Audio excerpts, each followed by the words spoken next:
የነብዩን ሰለላሁ ዐለይሂ ወሰለም ትእዛዛትን አለመስማት ኩፍር ስለሆነ በሰሒህ መልኩ ثبوت ያደረገ የጸደቀን የነብዩን ሰለላሁ ዐለይሂ ወሰለም ሐዲስ ለምሳሌ ያክል አሁን ቡኻሪና ሙስሊም ውስጥ ያለው ሁሉም አኢመተል ሐዲስ ያጸደቁትን ሰሒህ መሆኑን ሙሉ በሙሉ የተዘገበን ሐዲስ መተህ የምትክድ ከሆነ አንድ ሐዲስ የምትክድ ከሆነ ከእስልምና ወጥተሃል። ምንም መጨናነቅ አያስፈልግም። ይሄ ሙሉ በሙሉ ሙርተድ ነህ።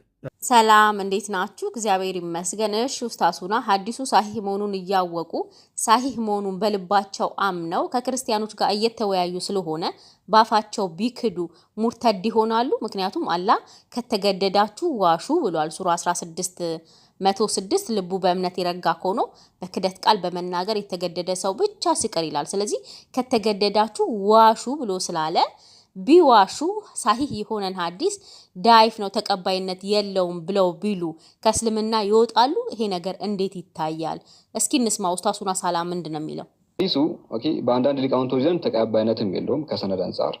ሰነዱ ላይ ደካማ ሰዎች ስላሉ ለዚህ ደካማ ሰዎች ተቀባይነት የላቸውም። የመጀመሪያው ኢማሙ ሙስሊም ላይ የተዘገበ ቢሆንም ሐዲሱ በኢማሙ ሙስሊም ላይ የተዘገበ ቢሆንም ሐዲሱ ዳይፍ ነው፣ ግልጽ ነው።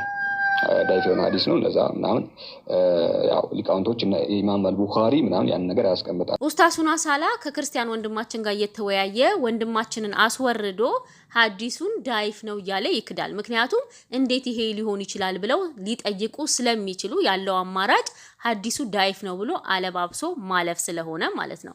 እንግዲህ ሐዲሱ ሳሂህ ነው፣ ከአንድም 2-3 ቦታ የተዘገበ ነው፣ ተቀባይነት አለው ሳሂህ ብሎ ስለሚል ማለት ነው። እንግዲህ ኡስታዙናም እንዳለው ሳሂህ ካለ መቀበል ነው ብሏል። እንደምታዩትም ሐዲሱ ሳሂህ ይላል። ሳሂህ ሙስሊም 2767 ኤ ላይና ሪያድ አልሰላሂን 432 ላይ የተዘገበ ሐዲስ ነው። አቡ ሙሳ እንደዘገቡት ያላ መልእክተኛ እንዲህ ብለዋል፣ የቂያማ ቀን በሆነ ጊዜ አላህ ለእያንዳንዱ ሙስሊም አይሁድ ወይም ክርስቲያን አሳልፎ ይሰጣልና ይህ የገሃነም እሳት ምንዳችሁ ነው ይላል። እንዲሁም ደግሞ ይህ የገሃነም እሳት ቤዛችሁ ነው። አይሁድና ክርስቲያን ለሙስሊሞች ምንድናቸው? ቤዛቸው ናቸው። ስለዚህ ይሄንን መቀበል አቃተው። ሌሎቹም እንዴት አንድ ክርስቲያን እንዴት ነው ለኔ ቤዛዬ ሊሆንልኝ የሚችለው ብለው ሊጠይቁ ስለሚችሉ ወንድማችንን አስወርዶ እሱ ዳይፍ ነው እያለ ይዋሻል ማለት ነውና ኡስታዝ ሳላ ሸሃዳ መያዝ አለበት ወይ? ሙርተድ ነው ወይ? እኛ ክርስቲያኖች ለሙስሊሞች ቤዛቸው ነን። እንደ ተራራ የሚያክል ኃጢአታቸው የሚወገደው እኛ ቤዛ ሆነናቸው ነውና የቤዛ ሁኔታ እንዴት ነው የሚካሄደው? ለምሳሌ የዘላለም ሞት እንዲወገድላችሁ በጉ ይታረዳል እያያችሁትና ቤዛችሁስ ይሄ ኃጢአታችሁስ የሚወገደው እኛ ቤዛ ስንሆናችሁ ቤዛው እንዴት ነው የሚካሄደው?